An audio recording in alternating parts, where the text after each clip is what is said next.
Don't do this. Okay, we're good. My computer's being a little bitch to me today. And we're back. And we're back. And we're back. We're back. We're back. Did you guys enjoy the 2023 episode? A little trip down memory lane. I know it was long. Um, so I appreciate anyone. Sorry, I have a hair in my mouth. Anyone who listened to it, or even a little bit. And I hope it kind of like helped you reflect on your year. You know what I mean? So, like I said, we're back. Um, and this is going to be the last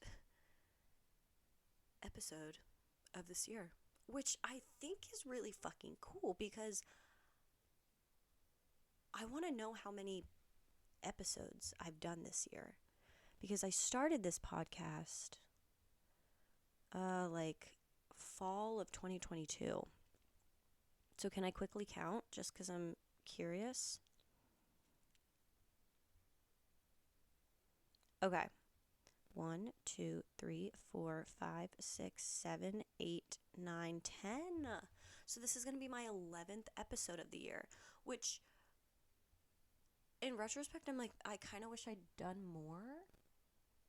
But also I kind of followed whatever I was feeling. And last year, if you guys have been listening to my podcast since the beginning, I was very passionate about doing it like every week or something.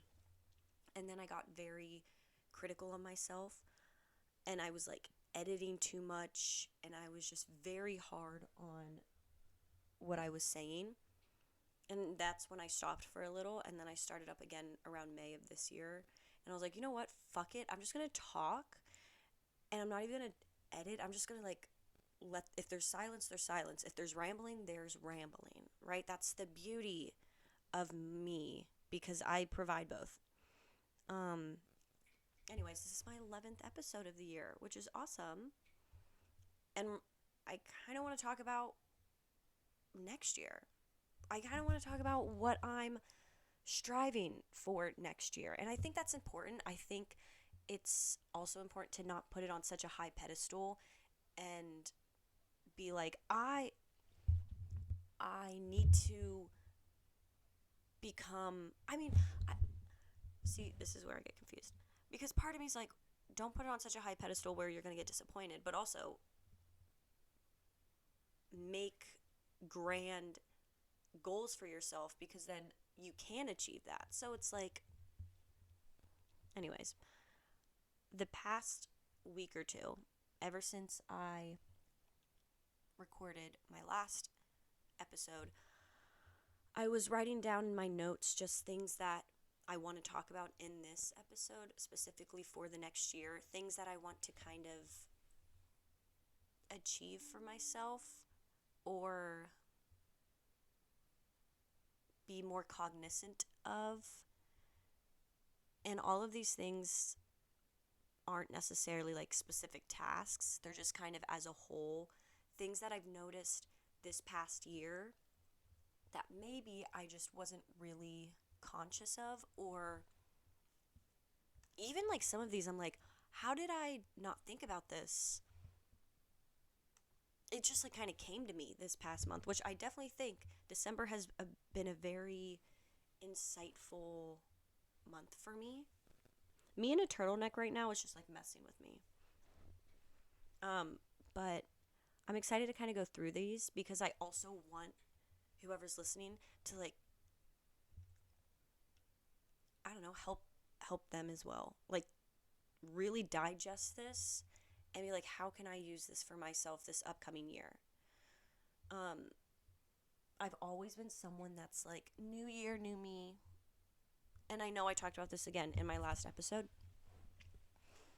but I kind of don't feel like that for 2024. I feel it more as just like another step. Like, I'm just, I keep walking. I'm not taking like this massive leap of, I'm going to become, like, I'm going to start January 1st as this new human. Like, no, that's like every single day I wake up, I try and do better than I was yesterday, with some exceptions, but like that's kind of the main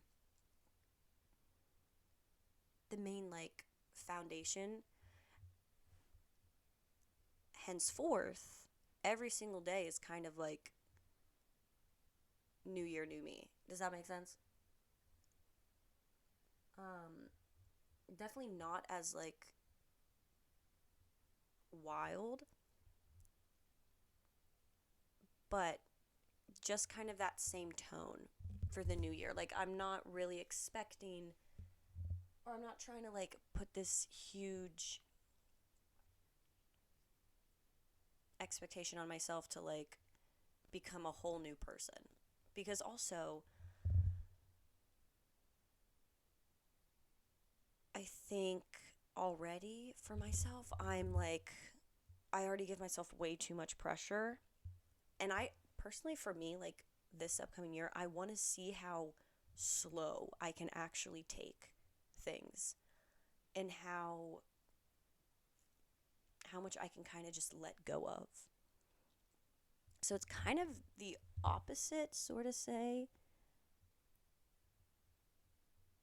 I don't really want to try and be like, how crazy can I be this next year? Like, I kind of want to see how slow I can take things. I don't know, that honestly, that kind of just came to me. I didn't even write that down. But let's kind of go through the list of things. Again, I'm like very detail oriented. I love lists. So I like was writing lists, or like I was writing things down. That kind of was a tug on my heart that I'm like, put this down and talk about it, because you want to work towards this in the next year. And I feel like I've heard a lot of like quotes this past couple weeks that I was like, hold the fucking phone, this shit good. Okay. There's so many things. But I'm going to start off first, like, very. And things like might come to mind as well. One of the things I wrote down, this is kind of not as serious, but what I want to accomplish next year is I want to start another podcast with my sister Riley. And I would love to see this pan out, because for a couple things. Because one, I want to keep this podcast for myself, because I think it's honestly just like a diary for me, and something that I want my kids to listen to one day, something that I want to look back on and be able to listen to. So this kind of video diary, I want to continue. But I feel like there's another side of me that deserves another podcast. And me and my sister, we are very unique together. And I would love to start a podcast with her next year. I don't, like, I want to run it. I want to also, just in the podcast world in general, I want to expand on that. I feel like this is something that I can tell that my creative juices, like, feel very free in this kind of environment. I think podcasting is my calling. No, but I think it's something that I want to continue next year, and I want to be more driven with it. I want to not be so scared to promote it. And I really want to tap into it. You know what I mean? Um,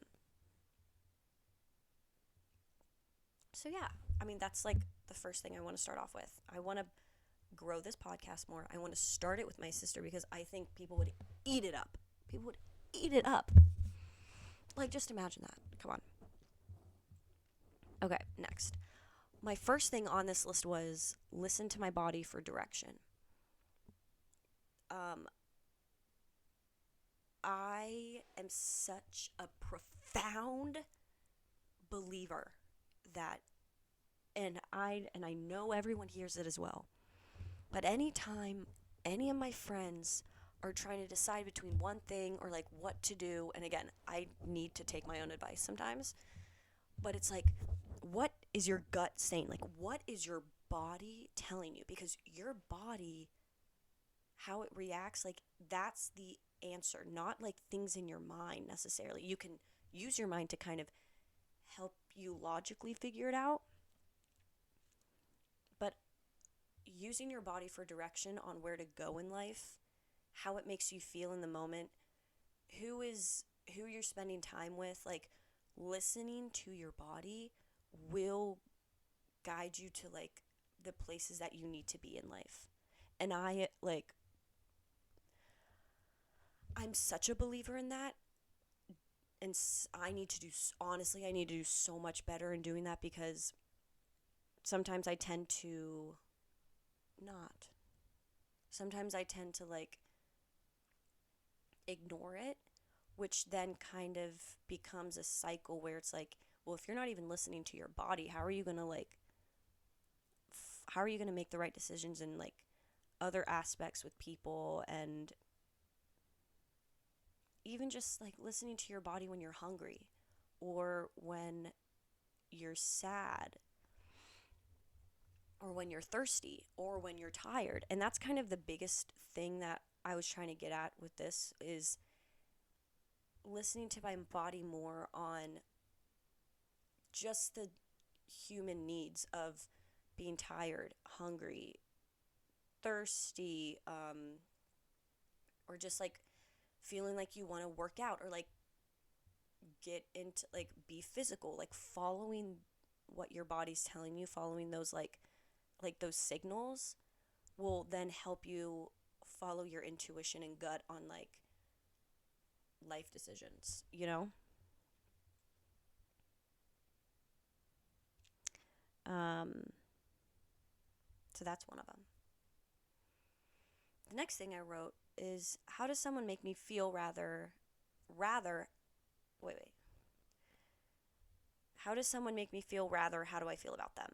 And this kind of goes off with the first one of listening to my body for direction. So how is someone like genuinely making me feel? How are they making,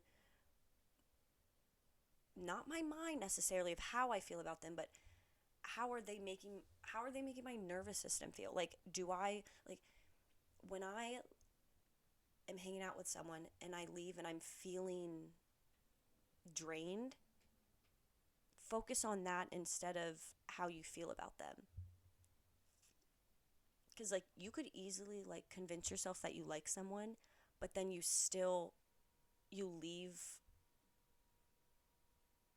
you stop hanging out. Hold on. Like, I have so many examples of this. I was very guilty about this, um, for a lot of people in my life, where it's like I convinced myself that I liked them, but anytime I was with them, I felt drained, or my energy was just like depleted, or I was anxious the entire time. Like, I'm like, why did this person make me like,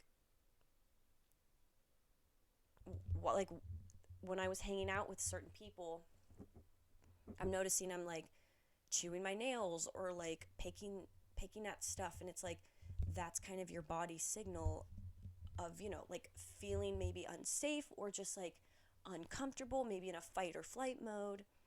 So it's like, how does someone make you feel rather than how you feel about them? That's what I want to really focus on this year, because I'm very guilty of people pleasing and just trying to make everyone happy all the time, even if I'm the one uncomfortable. And I want this particular thing to be like, okay, but how are they making me feel? You know, which is you have to be very intuitive on that. You can't really just blame it on excuses of like, oh, they were just having a bad day, or I was just having a bad day. But if it's this consistent, like, I don't like how I am with them, or anytime I leave, I just feel tired or just not happy, that's kind of your body giving you that signal as well.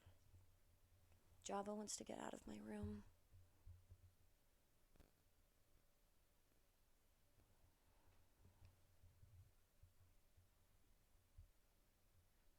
Okay. Java. Okay, hold on. Pause while I open the door for my cat.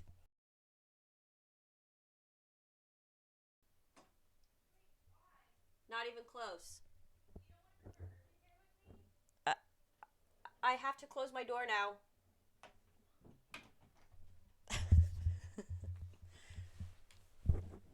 Okay. Next one.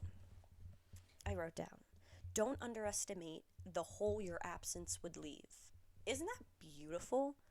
I remember I was on Instagram and I watched a video and it was like this really like moving emotional video, and in the back then some narrator was like, don't underestimate the hole your presence, no, sorry, don't underestimate the hole your absence would leave, which is just a beautiful reminder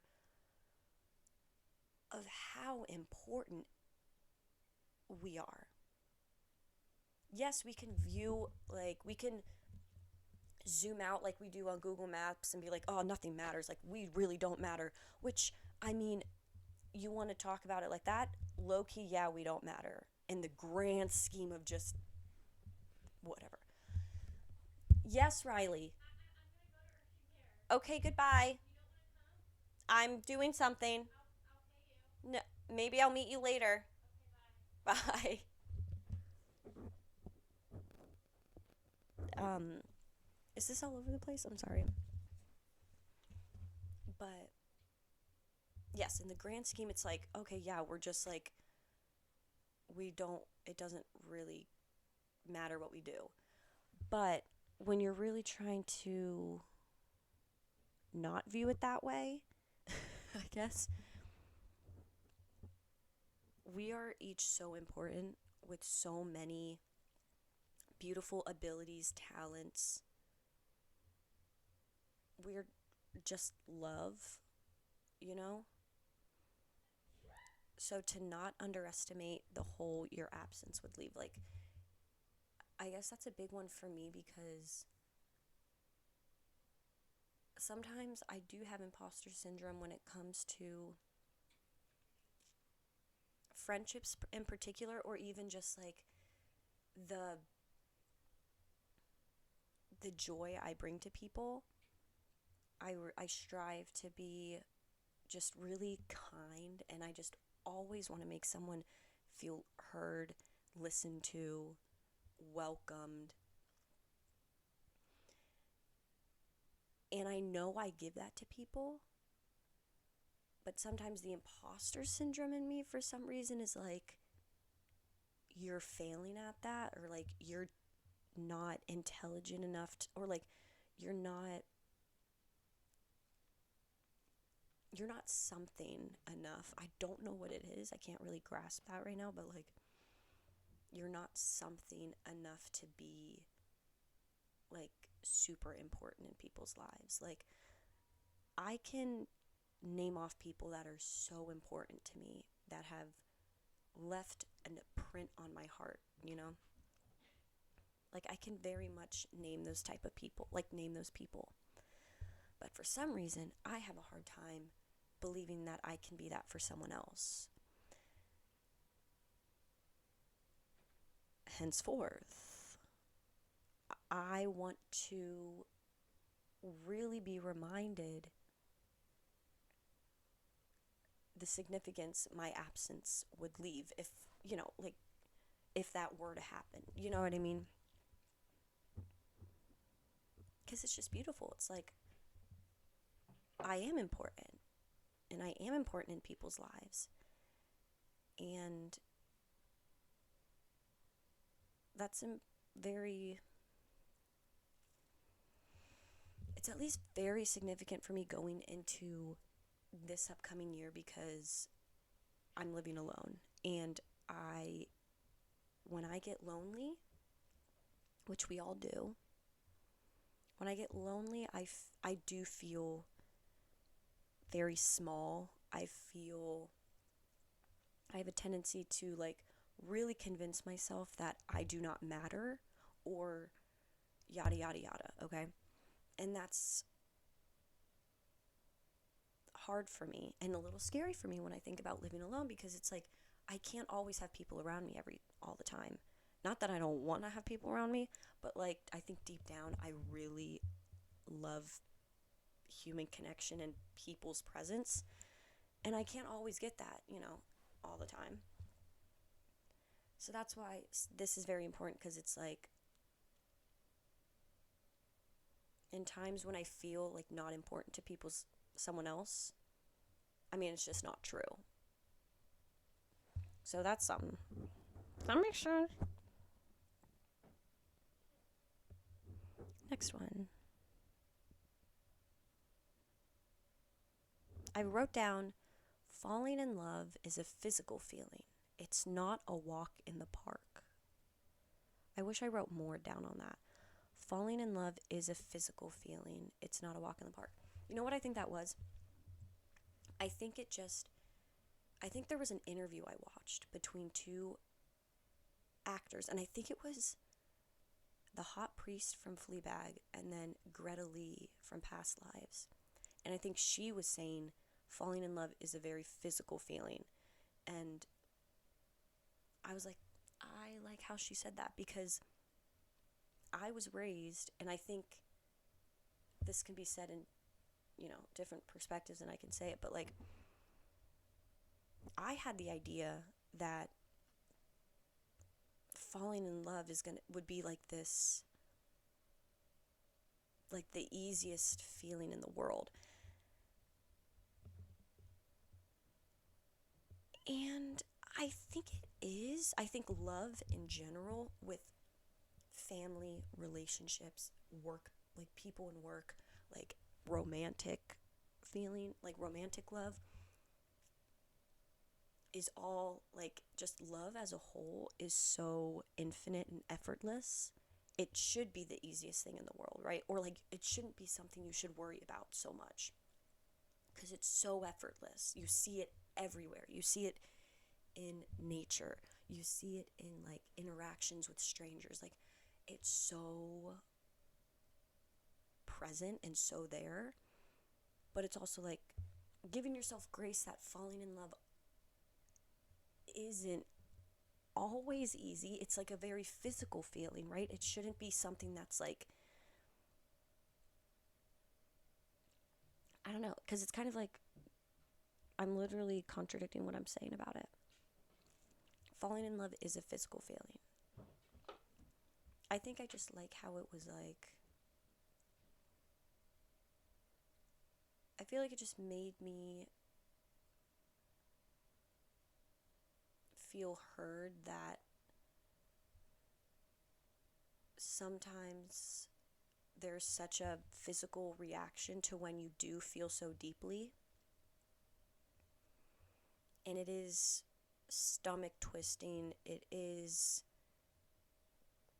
head pounding. It can be a lot of things. Falling in love is a physical feeling. I think it just like made me like feel appreciated on that. That's why I wrote it down. And that even going into this next year, it's reminding myself that I'm still so fucking young that there's no way I'm going to have the whole love thing figured out at all. Therefore, pain is inevitable, confusion inevitable. Love is a physical feeling. Yeah.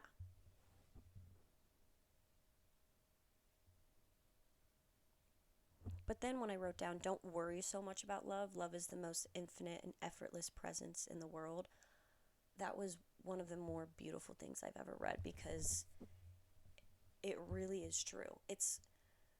I think I don't, and I know I said it in my last episode, like, I don't want to worry so much about it. I want to just be so open to it entering into my life that I don't want to try and worry about having it come into my life. Like, love is everywhere. Everywhere. It's something that you can't really explain. Again, it's more of a physical feeling than like a intellectual statement. Like, you can't really define it. And I think I just want to be more open to it. To, like, even in conversations with just random people, just like an exchange of love. Like, love just because we individual as people, I believe we are just love. So it's like, this doesn't have to be anything romantic. This doesn't have to be like this profound, like, okay, so now we're going to be in each other's lives forever. No, it's just like a random stranger in passing a conversation. That's just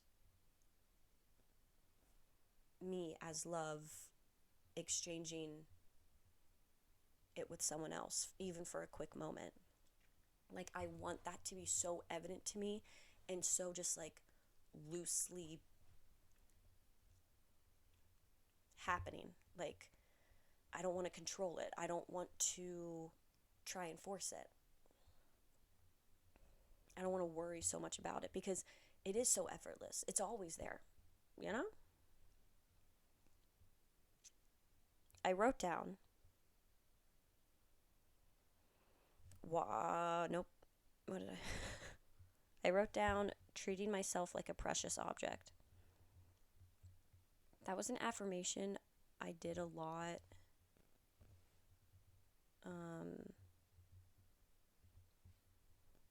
That was an affirmation I did a lot the past couple months, like, treat yourself like a precious object. And I think that's very important for me this upcoming year, or just in general now living life. It's like, I am a precious object. Like, I am so, every part of me is so meticulous. But it's also the same as like every other human walking past me. Like, we all have a heart, we all have a brain, we all have muscles. But we're all so precious in general, you know, because we have those stored trauma in our bodies. We have that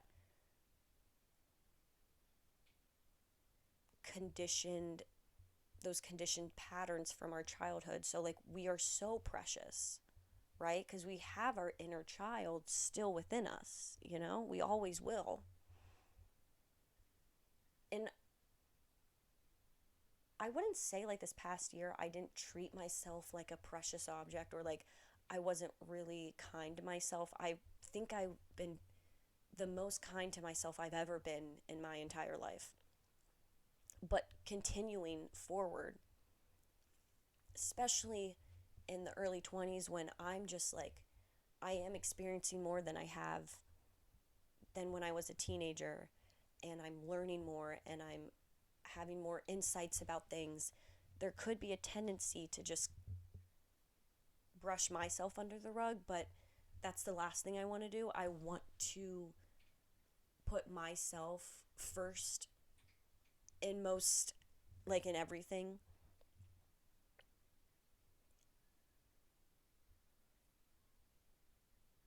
I hear a cat outside and it's making me really sad. And it seems really cold. But viewing myself as like someone who's made of glass, but not in a way where you have to be careful around it, in a way where you're taking care of it out of wonder. Like, I want to take care of myself because I am someone who is made of such beauty that I want to make sure I'm not like just like knocking it off the table and smashing it, you know?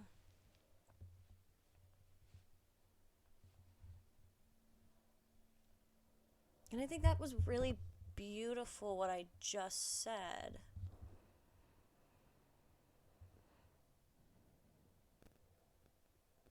This was a big one because I read this somewhere and I was like, holy shit, this is like how I am. This is like my biggest thing I like struggle with.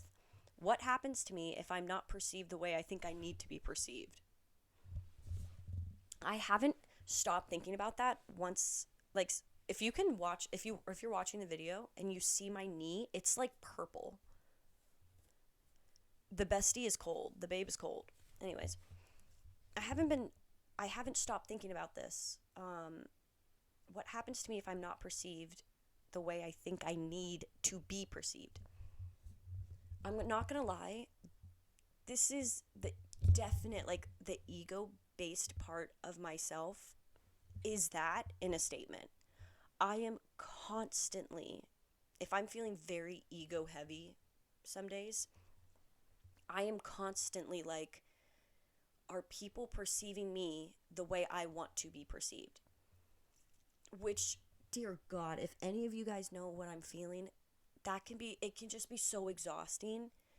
Not even that I'm like, it's not that I'm not authentic. I think I'm a very authentic person, but it's when the days that I am feeling very low or I'm just not feeling my best, I then like spiral and I'm like, so what do people think of me now? Am I still being perceived as like how I want to be perceived, which is this like person that wants to make everyone feel happy and like harmony, which you can't control, babe. You can't. I can't control that. And I know, like, I know that it's just really hard for me sometimes. But going into next year, starting now, ever since I heard that, I'm like, am I trying to control the way people are viewing me? Because if so, that's just not even me living. I can say I'm being authentic, but am I actually even being authentic? It's just interesting because I think it happens more when it's with people that I just can't get a read on them. I think when I'm really close with someone and I just know that they understand me and we just have this like the walls are down. I don't feel this way. I don't really feel like, oh, how are they perceiving me right now? Like, no. Like, you know me. You know this. You know the Maddie. But it's when I meet people and when I have relations to certain people that I still just can't get a read on, where I'm like, do you like me some days? Do you not? That's when I'm like convincing myself, oh my God, are they perceiving me how I'm supposed to be perceived? Like, how can I control that? And honestly, most of the time it has to do with people that I like as well. And I think I just tend to like fall for people that I can't get a read on because it kind of fulfills my ego way of trying to control how someone perceives me, which is like, ding, that's fucking tea. Isn't that tea?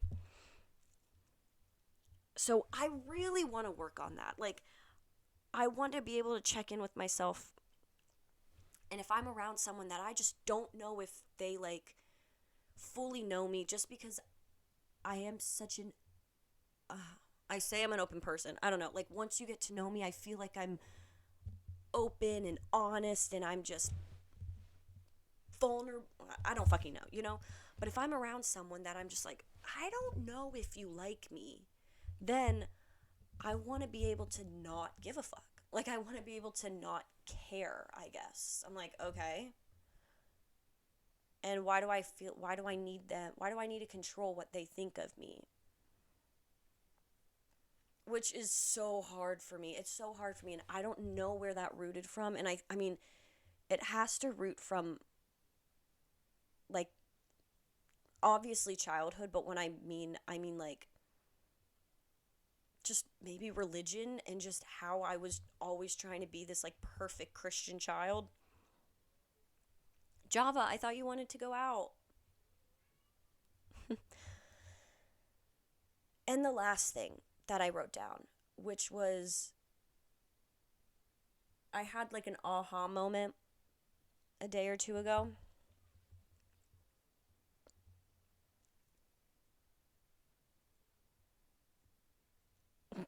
Sorry. Um, and I had an aha moment when it comes to how I process my emotions and feelings, because as a Gemini moon, I love to analyze and intellectualize my emotions and how I'm feeling. And I'm always like, yeah, I feel what I feel, but I was just like, am I actually feeling what I'm feeling? And if I listen to my body, the subtle first answer I always feel is like, no, you're not actually like feeling. You're just trying to like make understand what you're feeling, sorry, which I think can be a useful thing to a point, but when it's something that I am constantly doing,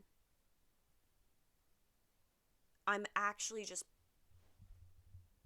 I'm actually just hiding my emotions just so I can like try and talk through it and use that as a way of being like that's how I'm feeling, not necessarily like actually feeling. And then when I think about that, I'm like, how does someone actually feel their emotions without like trying to figure out what it is? And I don't know if I'm the only one, and I would love, like, if you're listening to this right now and you're kind of different from me, I would love to have a conversation about that, because my first initial thing to when I'm being sad or angry is intellectualizing it and being like, okay, so like, why am I feeling this way? Um, let's root it down. Let's take it step by step and let's make sense of it. Which again, I think there's useful times for that. But sometimes if I'm just sad on a Tuesday night, like I don't need to like try and figure out exactly where it's coming from. How do I make myself better from it? So there is an essay I read online by Rain Fisher Kwan. I don't know, but you guys should read it. And it kind of talks about the whole 21st century idealization of like trying to make sense of your emotions and like the therapy world and the path to healing. And the essay was basically just saying how we think that intellectualizing our feelings is like the road to healing and recovery, but in actuality you're kind of just like you're isolating yourself from that, and you're not actually allowing yourself to make mistakes, to be with people that are gonna fuck you up or put yourself in situations that you're going to fuck up in, because you're constantly just like trying to be a better, more perfect, well-defined person. And I was reading that and I was like, this is hitting home for me, because not only do I love the aspect of like being on a healing journey and becoming more self-aware, I think that's very necessary for like anyone, because just becoming more self-aware just brings you to like more conscious decisions, and but then it's like, if you're so hyper aware of that, then you're not even allowing yourself to experience the things that you need to heal. Like, if you're not putting yourself into situations that are scary or that are out of your comfort zone because you think I'm trying to keep my peace, then I think it's like, then those situations aren't going to even heal what needs to be healed. Wait, does that make sense? Like, basically, if you're just stuck in your room all the time trying to find like your deep rooted childhood traumas and like trying to heal from that without actually putting yourself out into the world and meeting people and like talking with people or even calling people out, then you're then wait, I lost my train of thought.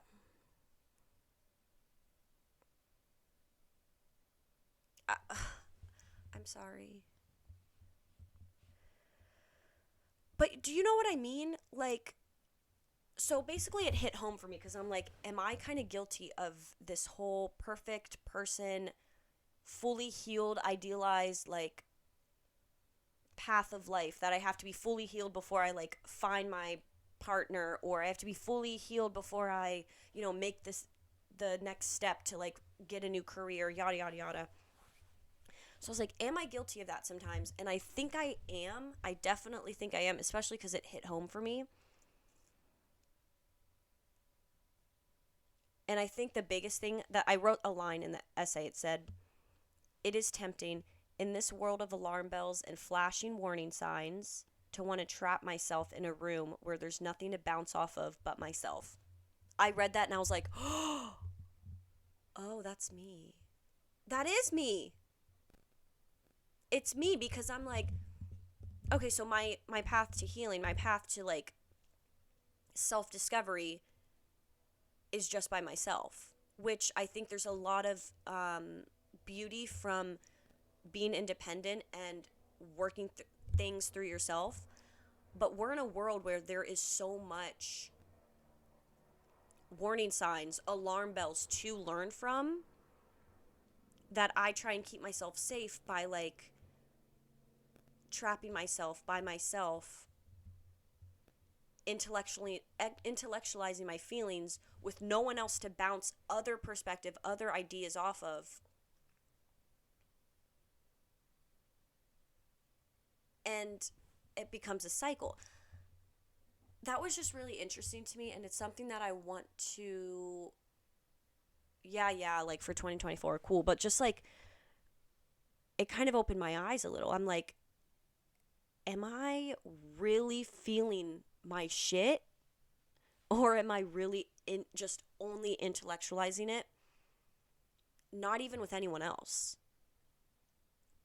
I feel like there's people in my life that I can definitely, like, talk about my emotions with, but I don't think I have a lot of those people, which could easily be my fault because, again, I'm trapping myself in my room because it feels safe to just, like, talk about it with myself. But I feel like I only have a select few where I really bounce my emotions off with. And if anyone tries to get it out of me, it's actually crazy how sometimes I tense up and I'm like, oh, I have to explain my emotions when, like, and it's not just with me, like, it's with someone else. It's just very eye-opening to me. And it's something that I really want to, like, be more aware of as now days go on, where I'm like, okay, so today I'm feeling off. Do I actually need to, like, sit in my bed and talk about it out loud, or do I just need to continue my day and feel it? I think, it's inevitable, and it's like, you're obviously going to, like, think about why you're sad throughout the day, but it's more of just, like, accepting it and allowing it and trying to not, like, trying to not take it away so quickly. I really hope that made sense. I feel like I definitely rambled on that one. So I really hope that made sense, honestly.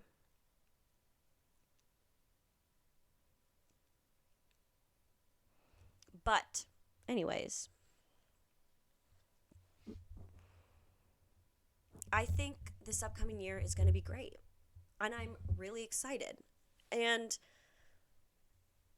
I made a note, like, I wrote myself a note that in May of this year, that I was going to read it at the end of the year. And I haven't read it yet. And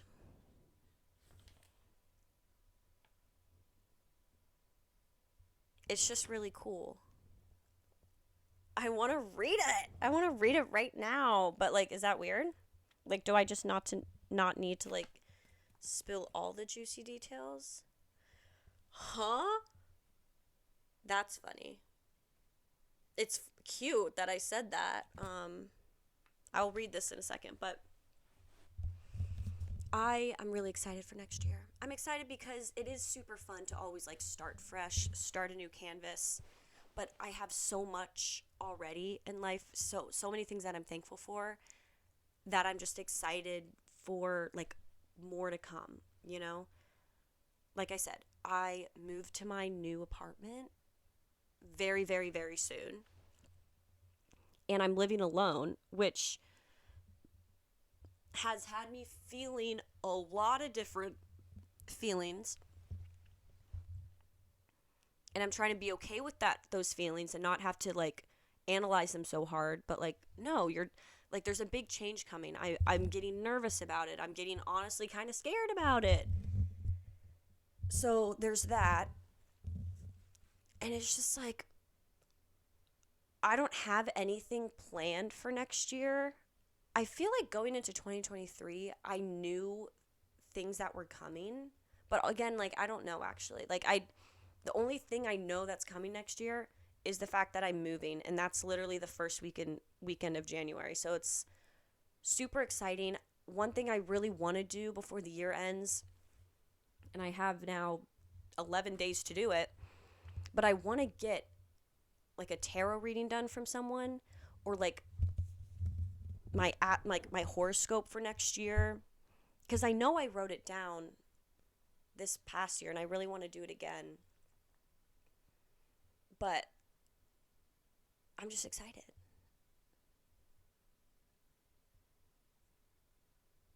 That my new apartment, there's like two doors down is an acupuncture place, and they also study like Chinese medicine, and I'm very interested in the Chinese medicine world, and I'm like, what are the odds that I live right next to something like involving health and wellness? And I'm like, perhaps something in that will be in the works. Can I say something scary though before I end? Possibly some like career things that I want to try and achieve next year, or just take more steps, is 100% I want to like really tap into my inner creative child. Like, I want to take more steps into the music world. Like, if there's one day out of the year, this upcoming year, where I like do an open mic and I like sing in front of people, I would be so proud of myself, because that's so scary and something that I fully just like never thought I'd do again, because I was so terrified about it. If I could do that, or if I could just play music with someone and it's just an outlet for me, I would be so proud of myself about that. I would love to like set up a session with people that I know, whoever, where like they come into my home and we just have like a group therapy session. But I have a vision. It's in a way where it's like a round table, like a peaceful round table seminar, Socratic circle. Ew, I don't even know. Something that like involves other souls just together, and we just talk, and we talk about just, I don't know, like like the spirit and boundaries and just our hearts. Like, I would love to like orchestrate something like that. Again, I have a vision, not explaining it well. What else? I would love to paint more. I really want to commit to the interior design of my new apartment. Like, I want to really remember the feng shui, the importance of feng shui. I want to continue the podcast. I don't know. I think I'm excited for next year. And I hope you guys are too for yourself. Thank you so much for listening. And I kind of want to pop off with Take with a Grain of Salt next year. I don't know how, but I do know how. It's somewhere in me, and I just have to figure it out. But thank you guys for listening. It's very, very kind of you. And I really hope you took some of this to heart. And you're beautiful. You're amazing. If no one's told you that. And I love you. All right. See you next year. See you later. All right. Bye.